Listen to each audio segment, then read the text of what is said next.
اعوذ باللہ من الشیطان الرجیم بسم اللہ الرحمن السلام علیکم ورحمۃ اللہ وبرکاتہ۔ وعلیکم السلام ورحمۃ اللہ وبرکاتہ۔ اس میں میرا نام ڈالیں گے، یہ ہمارے نواسے کا نام ہے۔ اچھا اچھا، کوئی بات نہیں رہنے دیجیے، آپ آ گئے نا بس، الحمدللہ۔ السلام علیکم ورحمۃ اللہ وبرکاتہ میم۔ وعلیکم السلام ورحمۃ اللہ وبرکاتہ۔ سعدیہ خیریت؟ الحمدللہ، آپ خیریت میم؟ کیسے ہیں منزہ؟ جی الحمدللہ سعدیہ، اللہ کا احسان ہے الحمدللہ۔ الحمدللہ میم، آپ شاید جب سے بلائے تھے تھوڑا ڈسٹربینس آ رہا تھا، اس لیے جواب نہیں دے پائی میں۔ باجی کی طبیعت کیسی ہے پوچھنے کری تھی۔ اچھا اچھا، الحمدللہ باجی اچھی ہے، پہلے سے بہت بہتر ہے۔ جی اللہ کا شکر ہے الحمدللہ۔ اللہ ایک دوسرے کو سب کو صحت و عافیت سے رکھے، اللہ اس مشکلوں سے، یہ بیماریوں سے ہم تمام کی حفاظت فرمائے۔ چلیے کلاس شروع کرتے ہیں۔ بہت ناغا ہو گیا، اللہ ہمارے لیے ایسا دور پھر نہ لائے انشاءاللہ۔ السلام علیکم میم۔ وعلیکم السلام ورحمۃ اللہ وبرکاتہ۔ خیریت؟ الحمدللہ میم، آپ خیریت؟ ہاں سمیہ ہے یہ؟ جی جی میم۔ ماشاء اللہ ماشاء اللہ۔ چلیے شروع کروں؟ جی جی استاد صاحبہ۔ جی اچھی بات ہے۔ اعوذ باللہ من الشیطان الرجیم، بسم اللہ الرحمن الرحیم۔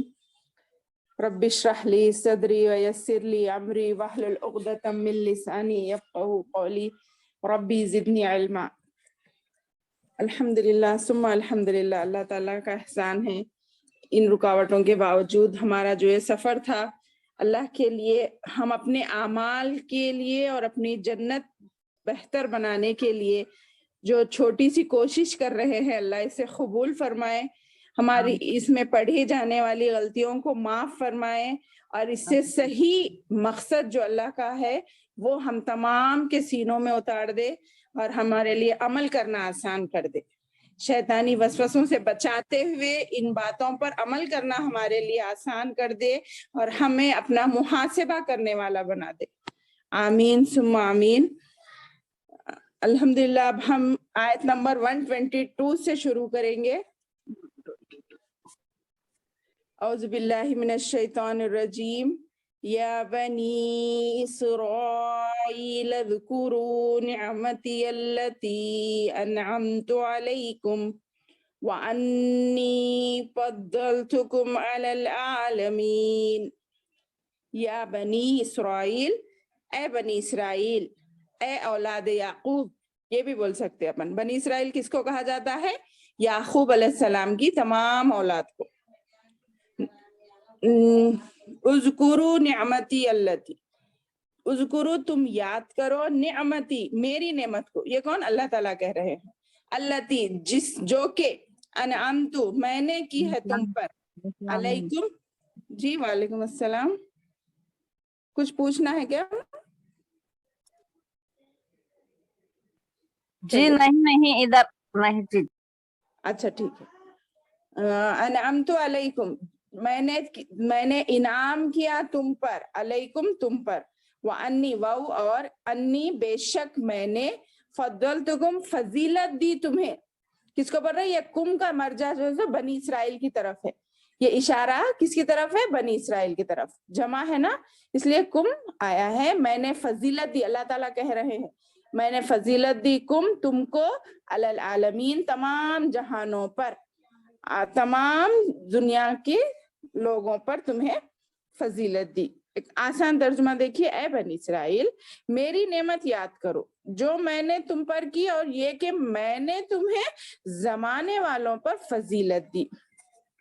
تو جیسا کہ میں نے کہا، بنی اسرائیل جو کہ اولاد یعقوب کہلاتے ہیں، انہیں اللہ تعالیٰ نے دنیا میں کس کام کے لیے چنا تھا؟ جانتے ہیں ہم سب کہ وہ خود بھی اللہ تعالیٰ کی عبادت کریں، اس کی اطاعت کریں، اور دوسرے لوگوں کو بھی اسی بات کا حکم دیں۔ اور اسی کام کی وجہ سے اللہ نے انہیں دیگر لوگوں کا امام بنایا۔ مسلسل ہم نے 10 رکوع پہلے جو اب تک گزرے ہیں نا، اس میں 10 رکوع تک ہم نے بار بار یا بنی اسرائیل اذکروا یا بنی اسرائیل بلکہ سنتے آئے ہیں، جس میں ان کی پوری تاریخ بتا دی گئی ہے. تو اس کو ہی یہاں پر ذکر کر رہے ہیں. اب آخری اس کا نچوڑ بتا رہے ہیں اس رکوع میں اللہ تعالیٰ کہ اللہ نے ان کو فضیلت کس بنیاد پر دی اور انہوں نے اس کا کیا استعمال کیا. دوسرے تمام لوگوں کو اس بات کا حکم دیں کہ وہ بھی اللہ کی عبادت کریں اور اسی دوسروں کو بھی اسی کا حکم دیں. اور اسی کام کی وجہ سے اللہ نے انہیں دیگر لوگوں کا امام بنایا اور باقی تمام جہانوں والوں پر فضیلت دی تھی. مگر کیا ایسا ہوا؟ نہیں. آہستہ آہستہ ان کے اندر اپنے مقصد کا احساس اور شعور کم ہوتا چلا گیا، حتیٰ کہ جب ان پر زوال آنا شروع ہوا، ان کی نافرمانیوں کی وجہ سے اللہ کا عذاب آنا، اللہ کے مختلف آزمائشیں آنا شروع ہوئی، تو وہ یہ بھی بھول گئے کہ وہ کس کام کے لیے پیدا کیے گئے، بلکہ انہوں نے یہ بھی بھول گئے کہ جس کام کی وجہ سے ان کو عزت اور شہرت اور رتبہ دیا گیا تھا اس کو پورا کرنا چاہیے تھا سمجھداری رہتے ہوئے. یعنی جب کسی انسان پر مصیبت آتی ہے تو وہ پہلے اپنے آپ پہ جھانکتا ہے نا کہ کیا میری کیا غلطی ہے، کیا اللہ مجھ سے ناراض ہے، کیا میں نے جو اللہ کا حکم تھا اس سے اعراف کیا. بلکہ مگر انہوں نے یہ نہیں کیا، بلکہ انہوں نے کیا کیا، یہ سمجھنا شروع کر دیا کہ یہ فضیلت انہیں اسرائیل کی نسل میں پیدا ہونے کی وجہ سے ملی ہے.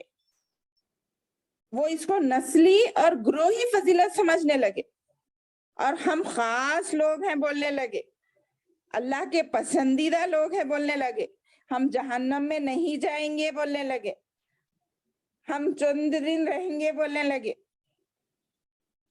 دیکھ رہے نا کتنی غفلت میں پڑے رہ گئے. ہم اللہ کے خاص پسندیدہ بندے ہیں، اسی لیے اللہ نے ہمیں فضیلت دی بول رہی. حالانکہ اصل اللہ کی فطرت، اللہ کا قاعدہ کیا ہے آپ سب کو جانتے ہیں، میں بھی جانتی ہوں کہ کسی بھی قوم پر اللہ فضیلت کس بنا پر دیتا ہے؟ وہ کسی کا بیٹا ہے، نبی کا بیٹا ہے یا نبی کی بیوی ہے، بلکہ نہیں نا. کیونکہ اگر ویسا ہوتا تو نوح علیہ السلام کا بیٹا بچتا اللہ کے عذاب سے غرق ہو گیا نا. اللہ نوح علیہ السلام نے بلایا پر بھی وہ نہیں آیا. لوط علیہ السلام نبی ہے، ان کی بیوی بھی عذاب والوں میں شمار ہو گئی. اگر ویسا ہوتا، نبیوں کی اولاد، نبیوں کے خاندان سے اگر کوئی ہوتے تو بچا لیے جاتے، تو یہ ایسا نہیں ہوتا. مگر اللہ نے صاف صاف پوری قرآن میں کئی بار دوسرے بتا دیے ہیں کہ یہ اللہ تعالیٰ فضیلت کسی خاندان سے ہونے کی وجہ سے یا کسی کے بیٹے ہونے کی وجہ سے نہیں دیتا. اس سے کوئی فرق نہیں پڑتا جب تک کہ وہ کام نہ کرے جس کے لیے اسے پیدا کیا گیا. کیونکہ قرآن میں ایک جگہ آیا ہے ان اکرمکم عند اللہ اتقاکم، تم میں سب سے بہترین، سب سے زیادہ اللہ کے نزدیک عزت والا شخص وہ ہے جو سب میں زیادہ اللہ سے ڈرنے والا ہے. اس بنا پر اللہ نے فضیلت دی ہے لوگوں کو. انبیاء تمام لوگوں سے زیادہ اللہ سے ڈرتے تھے نہیں، اسی لیے ان کا نام قیامت تک روشن ہو گیا. یہ ہے اصل فضیلت کا درجہ. کسی قوم میں پیدا ہو گئے تو فضیلت مل گئی، کسی نسل میں پیدا ہو گئے، سید گھرانے میں پیدا ہو گئے تو ہم جنت میں جائیں گے. اگر ایسا ہوتا تو اللہ کے رسول وہ حجۃ الوداع پہ نہیں بولتے آج کسی عجم کو عرب پر اور عرب کو عجم پر فضیلت نہیں ہے، بلکہ جو سب میں زیادہ اللہ سے ڈرنے والا ہے اور اللہ کے احکام کا پابند ہے اس کو اللہ تعالیٰ عزت سے نوازتا ہے. جیسا کہ اب ہم آگے پڑھیں گے کون ہے عزت والے لوگ. الحمدللہ اسی کام کی وجہ سے انسان کو عزت دی جانی چاہیے بھی. تو اسی لیے اللہ رب العزت نے ان کے اس احساس کو توڑنے کے لیے کہ بول رہے تھے نا ان کے درمیان اللہ نے عزت رکھی ہے, ہمیں فضیلت دی ہے, تو یہ احساس کو توڑنے کے لیے آخری نبی کو ان کی نسل سے نہیں اٹھایا بلکہ اسماعیل علیہ السلام کی نسل سے پیدا کیا. جیسا کہ ہم اور آپ جانتے ہیں نا, اس ابراہیم علیہ السلام کے 2 بیٹے تھے جو مشہور. اذان ہو رہی ہے, 1 منٹ رک جاتے.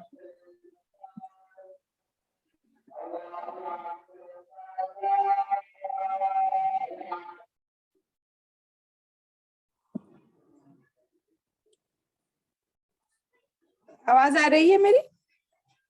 جی میم. جی چلیے الحمدللہ. تو کیا کہہ رہے تھے ہم؟ اللہ کسی بھی قوم کو یا نسل کو یا انسان کو کسی خاندان قبیلے سے ہونے کی وجہ سے فضیلت نہیں دیتا بلکہ اس کے وہ مقصد کو پورا کرنے کی وجہ سے فضیلت دیتا ہے جس کے لیے اسے پیدا کیا گیا. تو ہم کہہ رہے تھے ابراہیم علیہ السلام کے 2 بیٹے تھے, ایک اسحاق علیہ السلام, ایک اسماعیل علیہ السلام. تو اسحاق علیہ السلام کی نسل سے یعقوب ہے اور دیگر تمام انبیاء ہیں, جیسا کہ ہم چند مشہور بھی ہے, داؤد علیہ السلام, سلیمان علیہ السلام, یوسف علیہ السلام, مختلف, عیسیٰ علیہ السلام, موسیٰ علیہ السلام.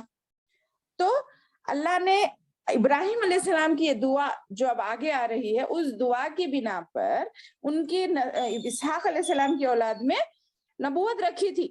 مگر جب ان کے قوم کو یہ گمان ہونے لگا, یہ سمجھنے لگے کہ ہم کچھ بھی کر لو ہم بخش دیے جائیں گے, تو اللہ نے ان کے اسی احساس کو توڑنے کے لیے آخری اور جو خاص رسول تھے ان کو کیا کیا اللہ نے, وہ اسماعیل علیہ السلام کے اولاد میں سے بھیجا.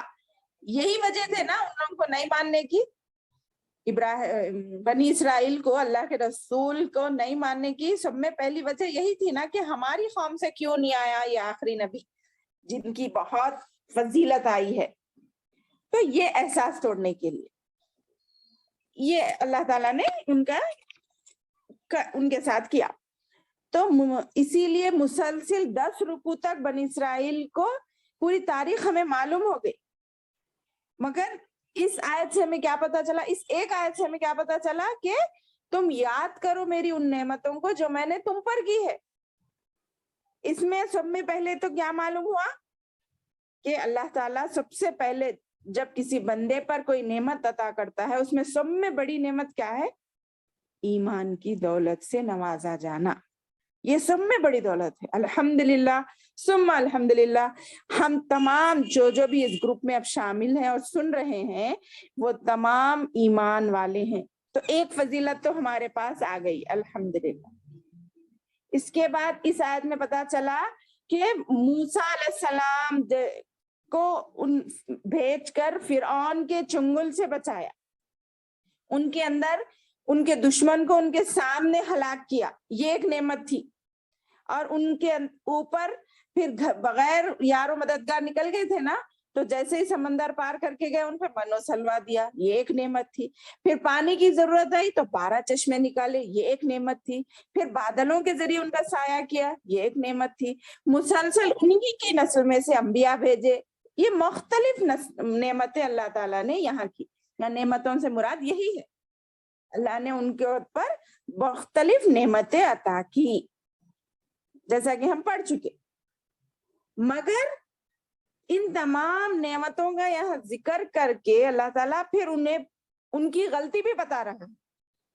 محض اس وجہ سے ہم نے تم کو تمام جہان والوں پر فضیلت دی تھی کہ تم اپنا مقصد یاد رکھو, مگر تم نے یاد نہیں کیا تو کیا ہوا پھر آگے دیکھیے.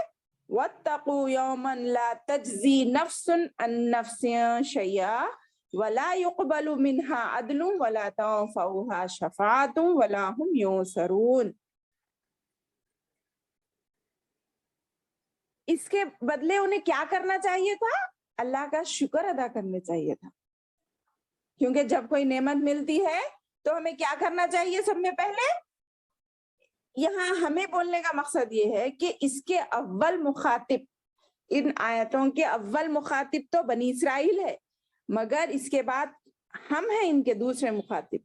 اس کے بعد یہ تمام باتیں ذکر کرنا اللہ کے رسول کی زبان سے، اللہ کا مقصد کیا ہے کہ ہم وہ غلطیاں نہ کریں، ہم اپنے آپ کو سدھارنے کی کوشش کریں، ہم اپنی نعمتوں کو نہ بھولیں، جو بھی نعمت ہمیں ملتی ہے اس پر ہمیں شکر کرنا چاہیے، اور جو مشکل آتی ہے اس پر صبر کرنا چاہیے۔ ذرا غور کریے اس کے برخلاف ہمارا معاملہ کیا ہے؟ جب کوئی نعمت ملتی ہے تو پھولتے جاتے ہیں، اور جب مصیبت آتی ہے تو اللہ کو بھولتے جاتے ہیں، بھول جاتے ہیں۔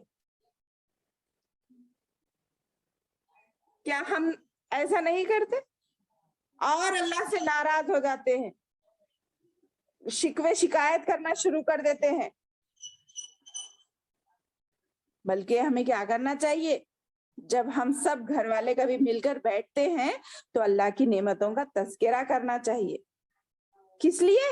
شکر اور احسان کی خاطر، نہ کہ تکبر اور غرور کے لیے یہ ہے، بلکہ نہیں، ایسا ذکر کرنے سے ہمارے اندر شکر گزاری پیدا ہوگی۔ اور اللہ کا حکم بھی کیا ہے؟ لَإِن شَكَرْتُمْ لَأَزِيدَنَّكُمْ۔ ہمارے بچوں میں ہمیں ایسی تربیت کرنا چاہیے کہ ہمارے پاس جو ہے اس پہ ہم شکر کریں تو اللہ ہمیں مزید اور عطا کرے گا۔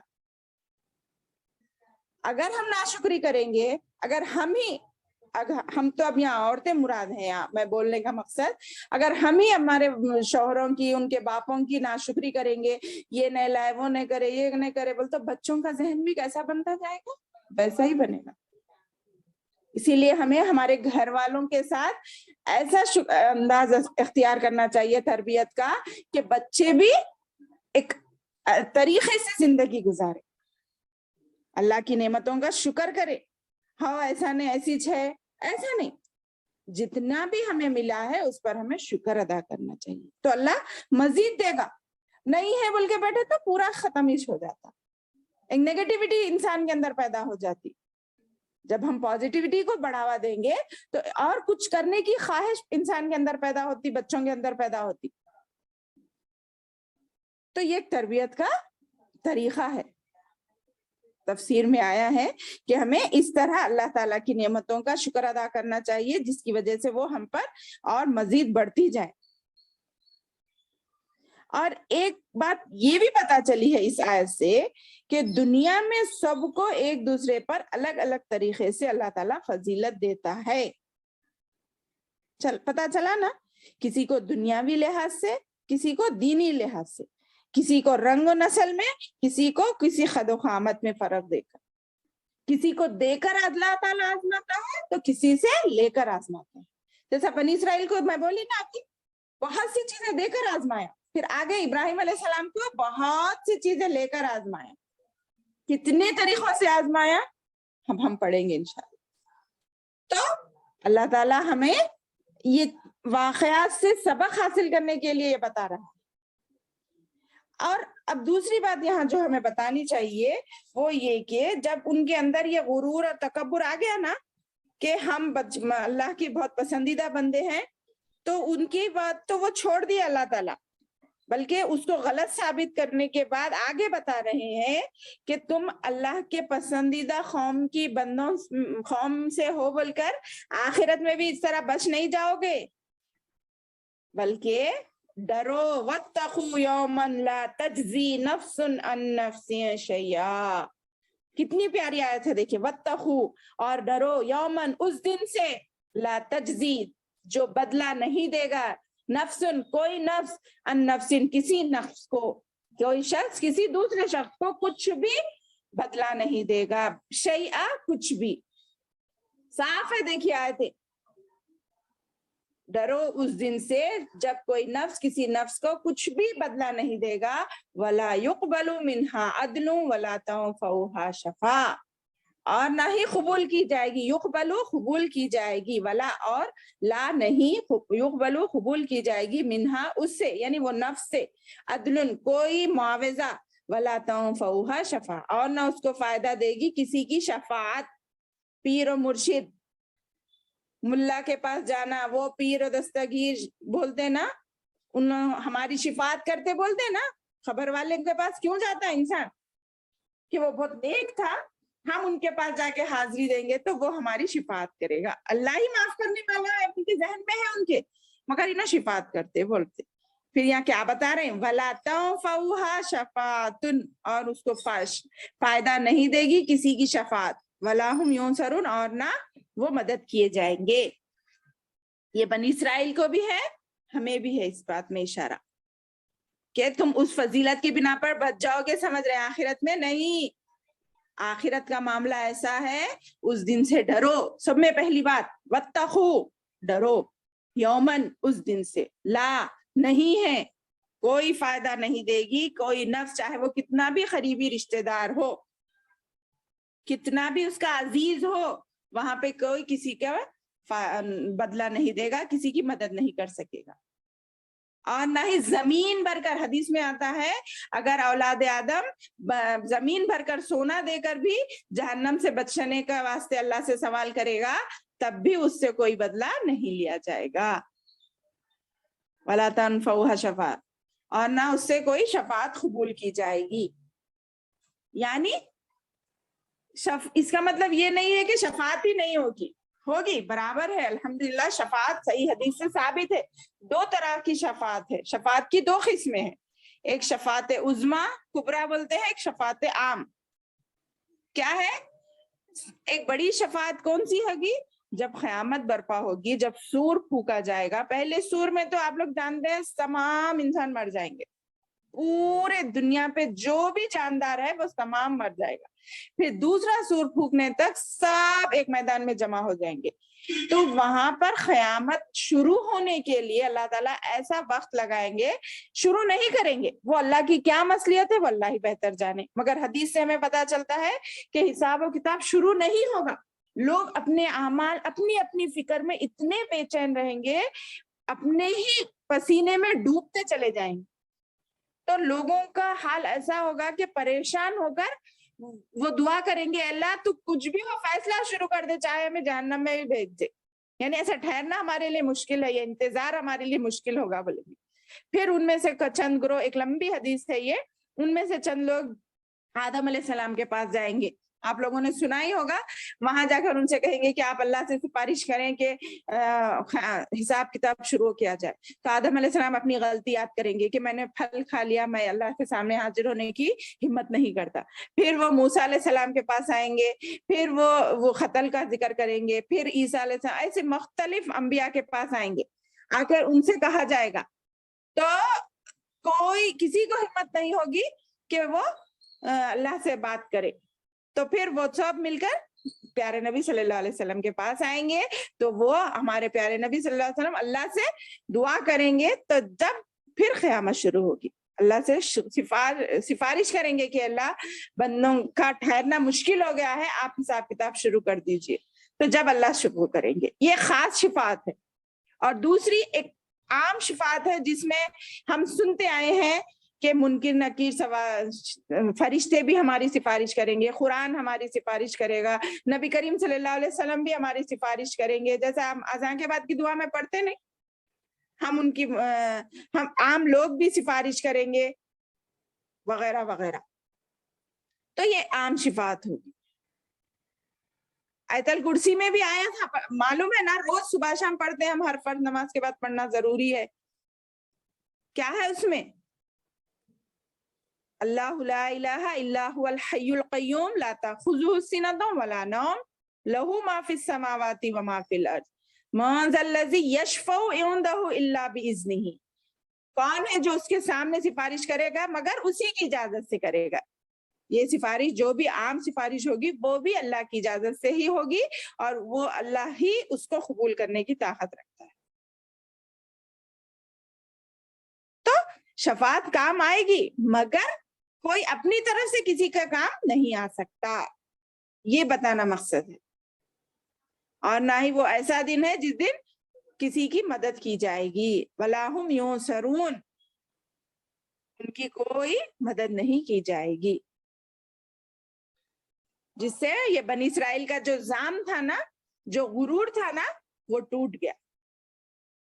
اس لیے وہ کیا چاہتے تھے, ہم نے کیا پڑھا کہ وہ 1000 سال جینا چاہتے تھے, اگر انہیں جنت میں جانے والے ہوتے تو جلدی موت کی خواہش کرتے نا، مگر اللہ کا جو انصاف ہے، جو قانون ہے وہ جان گئے تو انہوں نے ہزار سال جینے کی خواہش ظاہر کی، الف سنتن۔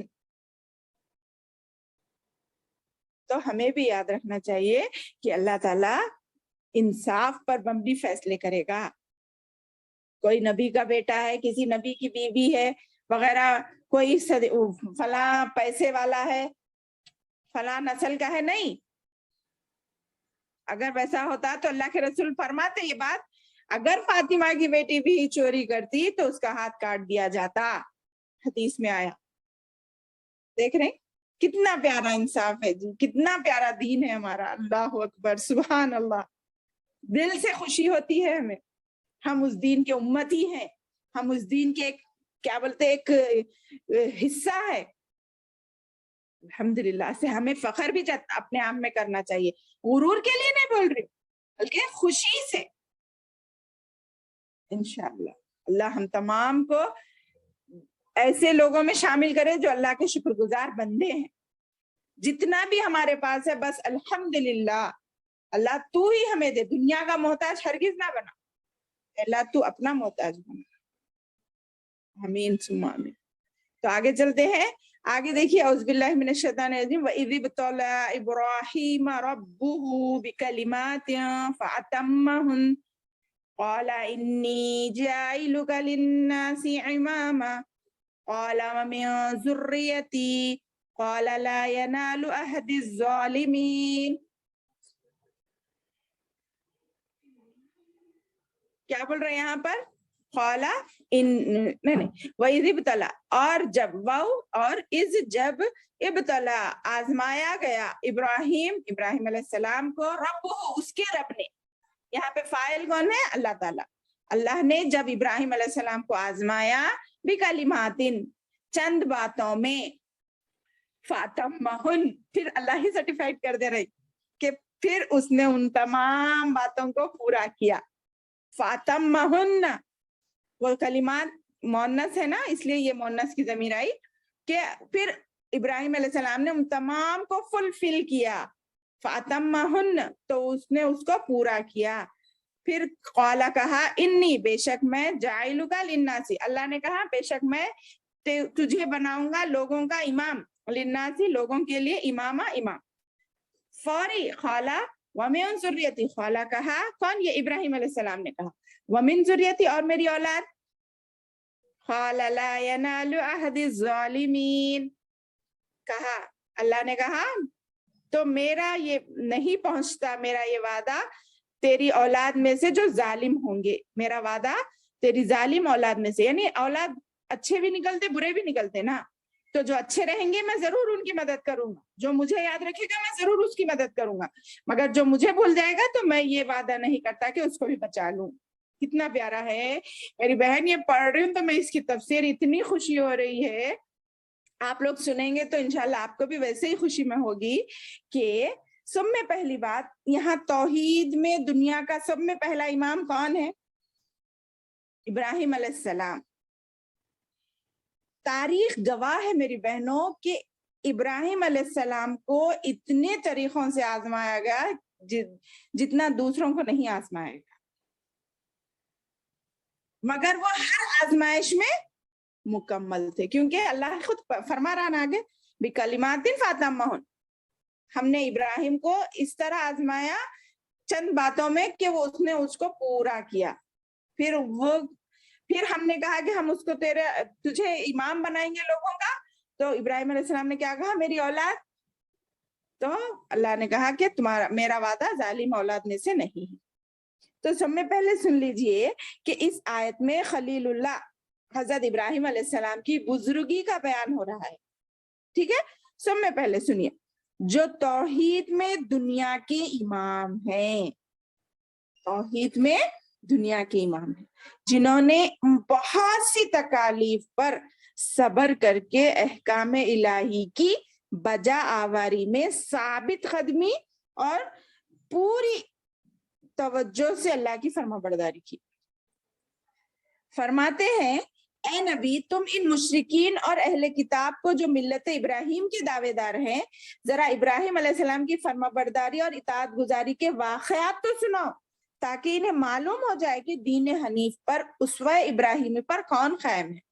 یہ آیت سے اس آیت کی تفسیر میں اللہ تعالیٰ بتا رہے ہیں کہ یہ لوگ جو بول رہے ہیں نا بنی اسرائیل کہ ہم ابراہیم علیہ السلام کی اولاد میں سے ہیں تو ان کو بتاؤ وہ کیسے تھے, انہوں نے کیسے آزمائشوں پر کس طرح صبر کیا, اس کا اسوہ دیکھ کر کون تھے ویسے. آگے محمد صلی اللہ علیہ وسلم, اس دین ابراہیمی پر کیا کہا گیا, محمد صلی اللہ علیہ وسلم پورے اترے نہ کہ بنی اسرائیل. ایک جگہ آتا ہے وَإِبْرَاهِيمَ الَّذِي وَفَّا, ابراہیم وہ ہیں جنہوں نے پوری طرح وفاداری دکھائی اللہ کی جانب. گویا کہ ان ابراہیم کان امۃ قانتاً للہ, ابراہیم علیہ السلام لوگوں کے پیشوا اور اللہ تعالیٰ کے فرما بردار مخلص اور شکر گزار بندے تھے, جنہیں اللہ تعالیٰ نے پسند فرما کر راہ راست پر لگا دیا تھا, جنہیں ہم نے دنیا میں بھی بھلائی دی اور آخرت میں بھی صالح اور نیک کار بنا دیا. تو اللہ کے دوست بھی بولتے نا. ہاں خلیل اللہ بولی نا میں شروع میں, یہ لقب ملا ان کی قربانیوں کا بدلہ انہیں کیا ملا, بے شک ماشاءاللہ خلیل اللہ کا لقب ملا. کیا یہ عام لقب ہے؟ اللہ کسی کا دوست بنا رہا, جیسا کہ ہم نے ابھی پڑھا نا فضیلت دی تو رسولوں میں بھی اللہ نے ایک دوسرے کو فضیلت دی. تیسرے پارے کا شروع کیا ہے آپ لوگ سب جانتے ہیں, تلک الرسل فضلنا بعضهم علی بعض. اللہ نے انسانوں میں جیسا ایک دوسرے پر فضیلت دی اسی طرح رسولوں میں بھی ایک دوسرے پر فضیلت دی اللہ نے. اس کا مطلب یہ نہیں کہ دوسرا رسول کی اہمیت کم ہو جاتی, بالکل نہیں, بلکہ کسی کو کسی پر فضیلت دے کر اللہ ان کی اہمیت بتاتے ہیں. اور اللہ کی نظر میں سب ایک ہے, مطلب فرما بردار, کوئی کسی میں خاص ہے بولی نا میں بس. تو انہوں تفسیر میں آتا ہے میری بہنوں, یہ کلماتن سے کیا مراد ہے معلوم, شریعت کے احکام, تقدیر. جیسا کہ ہم جانتے ہیں, میں بتا رہی ہوں, اللہ تعالیٰ کے شرعی کلمات سچائی عدل کے ساتھ پورے ہوئے ابراہیم علیہ السلام نے کیے.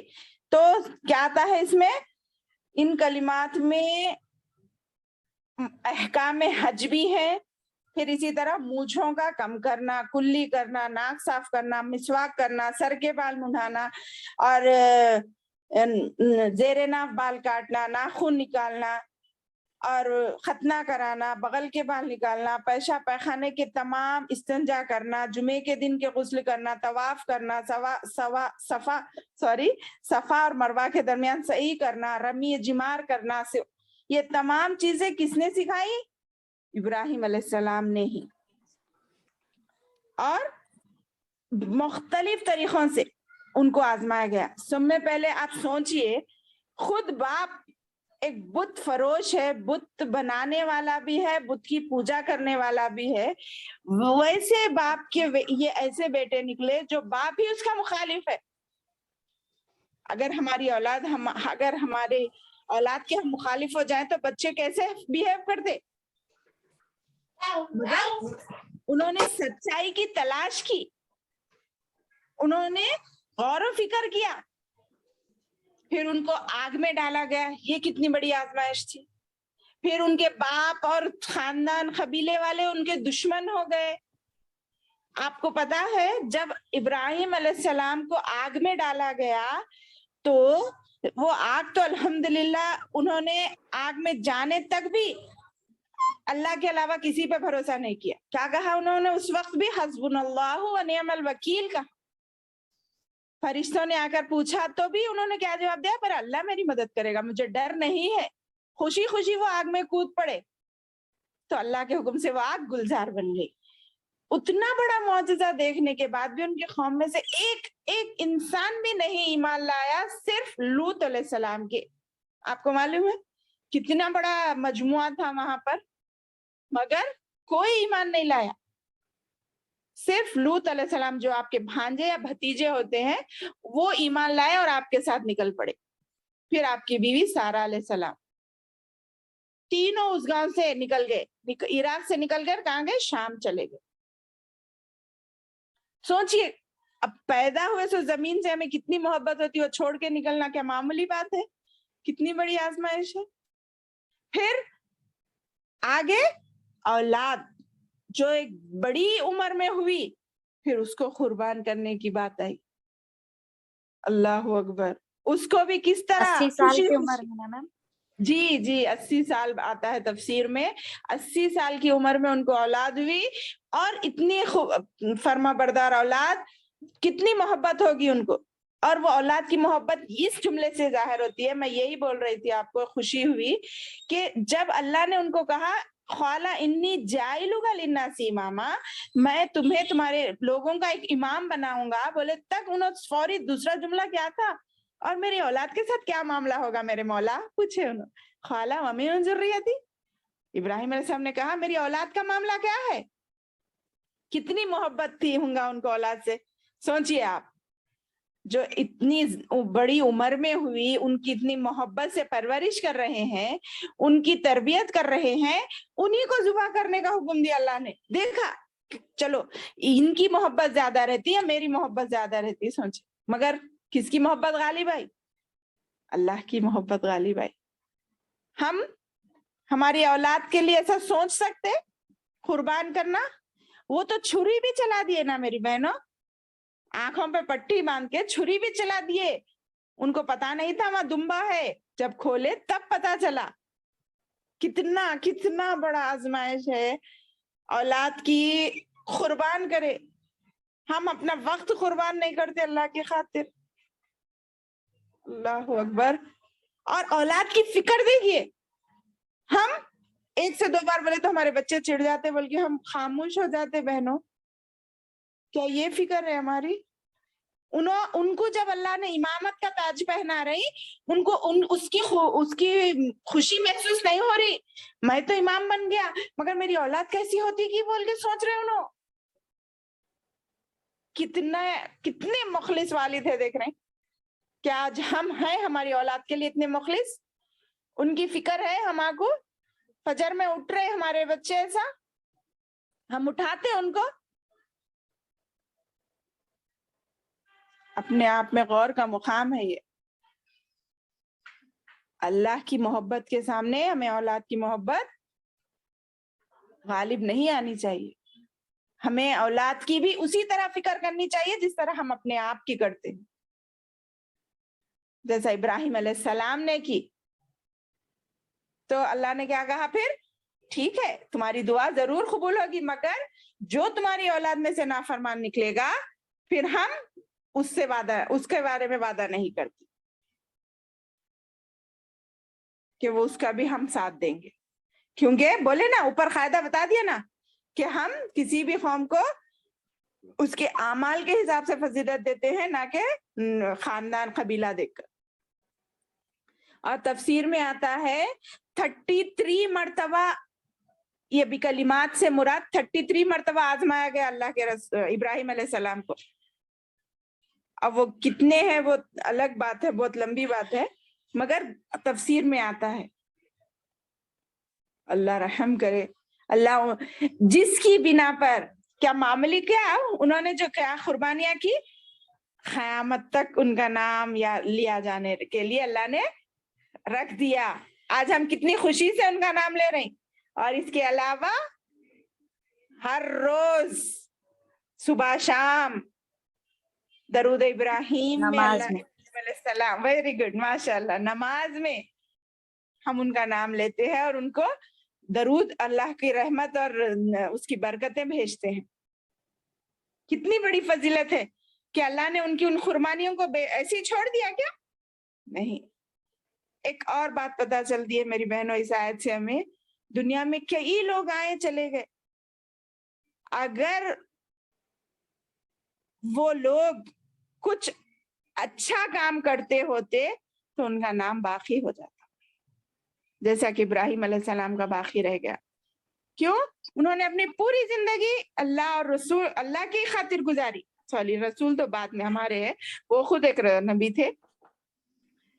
تو جو کوئی دنیا میں آتا ہے اگر وہ کچھ اچھے کام کرے, صرف اپنی بھلائی, میں کھایا پیا, میں میرے لیے کیا ہے بہتر نہیں سوچے, بلکہ اپنی اولاد کی ایسی تربیت کرے, اپنے خاندان قبیلے کی ایسی تربیت کرے کہ اس کا نام اللہ تعالیٰ قیامت تک باقی رکھیں گے. مہمان کے لیے بھی ڈھونڈ کے مہمان نوازی کرتے تھے, اگر نہیں جی ملے جی تو جی, ویری افسوس گڈ کرتے ویری تھے. گڈ. ہاں بہت سے اللہ نے پھر ان کو ایسی دولت دی کہ فرشتے جب ان کے پاس انسانی شکل میں آئے تو دمبا بھون کر لا کر رکھ دیے, کون اپنا ہے کون پرایا ہے بلکہ نہیں, ایسی مہمان نوازی ان کے خون میں تھی. لوط علیہ السلام کے اوپر عذاب بھیجنے کے لیے عذاب فرشتے آئے. بھیجنے کے لیے آئے. ویری گڈ, ماشاء اللہ, الحمدللہ. اللہ آپ تمام کے علم میں برکت دے. بول رہی نا, بہت چیزیں اب انسان یاد نہیں رکھ پاتا, اس کے لیے ریوائز ضروری ہے. کتنے طریقوں سے ان کو آزمایا گیا اور وہ کتنے باقی رہ گئے. اور کون سی زمین سے نکالے؟ عراق سے نکالے. اور کون سی زمین میں بسا؟ شام اور سعودی, جو مکہ مکرمہ, ان کی طرف سے محترم بنا. دیکھیے ایک کے بعد ایک اللہ بھی ان کی کس طرح مدد کر رہا ہے. وہاں سے بے سر و سامان نکلے, بعد میں ایسی دولت اللہ نے نوازی کہ مہمان نوازی کا یہ حال تھا. الحمدللہ, اللہ کبھی نہیں چھوڑتا ہمیں اکیلا, بس ہمیں وہ یقین اور وہ ایمان پیدا کرنا ہے. اللہ ہمارے مدد فرمائے. اور ہماری اولاد کی تربیت کا بھی ایک نقطہ اس میں سے نکل رہا ہے کہ ان کو جب ایک امامت کا فریضہ بتا رہے ہیں, امام بنانے کا خوشخبری دے رہے ہیں, تو انہوں نے اپنی اولاد کی فکر کی. ارے میرے بعد میری اولاد کا کیا ہوگا, بلکہ تو ہمیں بھی اپنی اولاد کی اسی طرح فکر کرنی چاہیے. الحمدللہ, اس آیت سے ہمیں یہ باتیں پتہ چلی. الحمدللہ.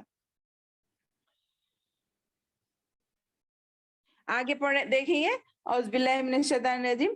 وَإِذْ جَعَلْنَا الْبَيْتَ مَثَابَةً لِلنَّاسِ وَأَمْنًا وَاتَّخِذُوا مِن مَّقَامِ إِبْرَاهِيمَ مُصَلًّى. دیکھ رہے, پھر آگے دیکھیے اور ان کی بارے میں تفصیلات بتا رہے ہیں. اور جب وہ اور اس جب جعلنا ہم نے بنایا بیتا خانہ کعبہ کو مثابتاً اجتماع گاہ, بار بار پلٹ کر آنے کی جگہ, یہ بھی آیا ہے.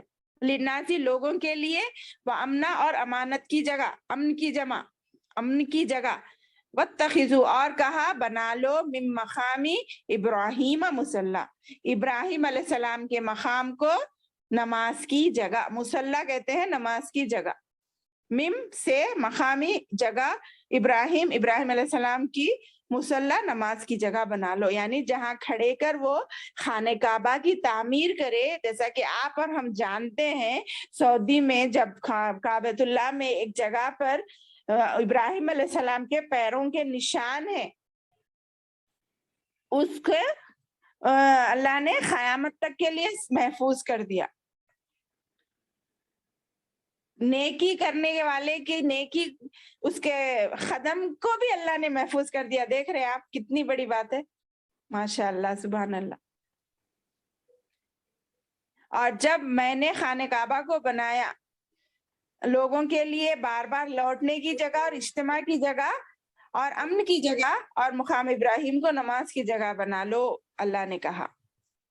وَأَهِدْنَا إِلَىٰ إِبْرَاهِيمَ وَإِسْمَاعِيلَ أَن طَهِّرَ بَيْتِيَ لِلطَّائِفِينَ وَالْعَاكِفِينَ وَالرُّكَّعِ السُّجُودِ.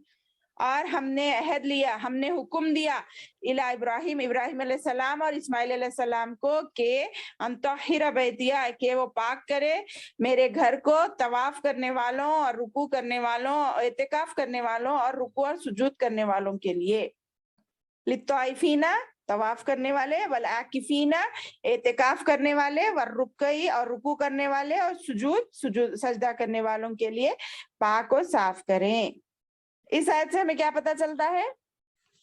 بہت زیادہ بات. الحمدللہ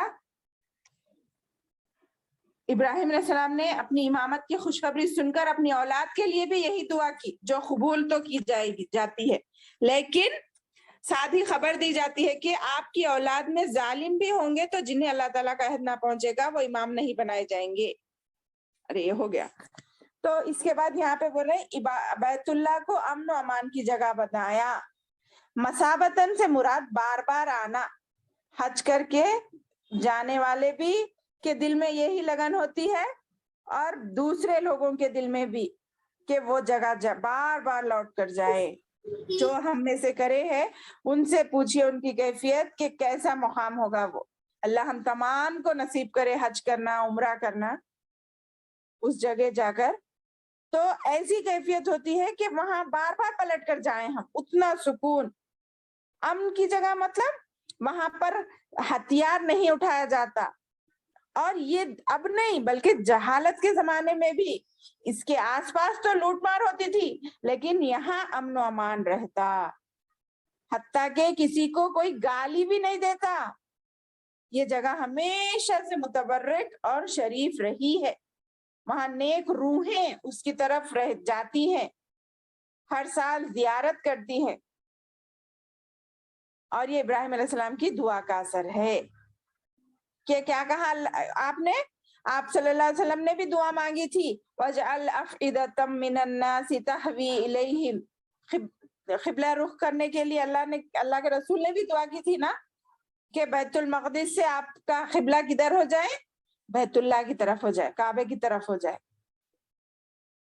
لوگوں کے دلوں کو ان کی طرف جھکا دے, حتیٰ کہ باپ اور بھائی کے قاتل بھی ان کے سامنے آ جاتا وہاں پر تو وہ کچھ نہیں کرتے. لڑائی جھگڑے میں کیسے تھے معلوم نا, مگر وہ جگہ اللہ نے ان کی دعا کی بدولت اس طرح امن و امان میں رکھی, حتیٰ کہ وہاں پہ جھاڑ کاٹنا منع ہے, چونٹی کا مارنا بھی منع ہے کعبے کے اندر. حالانکہ نہیں ہوتی, بتا رہی میں مثال. تو گالی دینا منع ہے, ہر چیز امن و امان کی جگہ ہے. وہ لڑائی جھگڑا منع ہے. کیوں؟ ان کی ان قربانیوں کی وجہ سے. پھر ان کو کیا بول رہی, ایک اس آیت میں اور ایک بات کیا پتا چلی کہ صاف کرو, انطہر بیتی, اللہ کے گھروں کو ہمیشہ پاک و صاف رکھنا چاہیے. صرف کعبۃ اللہ نہیں بلکہ دنیا میں جہاں پہ بھی ہمیں موقع ملے, ہم عورتیں ہوں یا گھر ہمارے مرد آدمی ہوں, مسجد کو پاک و صاف رکھے. اس کا مقصد کیا ہے کہ وہاں پر اللہ کے عبادت کرنے کے لیے لوگ آتے ہیں, طواف کرنے کے لیے, رکوع سجدہ کرنے کے لیے, تو اس گھروں کو پاک و صاف رکھنا ہے. اس کی اہمیت اس حدیث سے بھی ہمیں ملتی ہے کہ ایک بوڑھی ایک عورت تھی وہاں پر, کہاں پہ, اللہ کے رسول کے زمانے میں مسجد کو صاف ستھرا کرتی تھی. تو رات میں اس کا انتقال ہو گیا تو جنازہ پڑھ کے اس کو دفنا دیا جاتا. جب دوسرے دن اللہ کے رسول کو معلوم ہوتا کہ ایک عورت جو یہاں پہ صفائی کرتی تھی اس کا انتقال ہوا, تو اللہ کے رسول خود بولتے, مجھے کیوں نہیں بتایا, چلو اب وہاں جا کر پھر نماز پڑھتے, نماز جنازہ. یعنی اس عورت کی اہمیت, وہاں جھاڑو دینے والے کی بھی اللہ کے رسول نے اہمیت ظاہر کی اس آیت سے, اس حدیث سے. دیکھ رہے نا. اور ہم بچوں کو رمضان میں لے کے جاتے چاکلیٹ, یہ وہ بسکٹ پیپر چھوڑ دیتے, بچوں کو پناتے سو پیمپرز چھوڑ دیتے. اکثر دیکھا گیا ہے, ہم بولتے ہم آپ اور میں نہیں, بلکہ ہمیں خیال رکھنا چاہیے, اپنے بچوں کو سکھانا چاہیے کہ مسجد اللہ کا گھر ہے, اس کو صاف کرنے کا حکم ہے اللہ کی طرف سے. تو اس کا خیال رکھیں. اور مقام ابراہیم کیا معلوم ہوا اس سے ہمیں کہ وہ ایک خاص مقام ابراہیم ہے, اور اس میں پورا حج کا جو بھی چیزیں ہیں نا, عرفات میں جانا, مشعل حرام, وہ رمی جمار وغیرہ, طواف کرنا, اس میں مقام ابراہیم پر 2 رکعت نماز پڑھنا بھی ضروری فرض قرار دیا گیا ہے اللہ نے.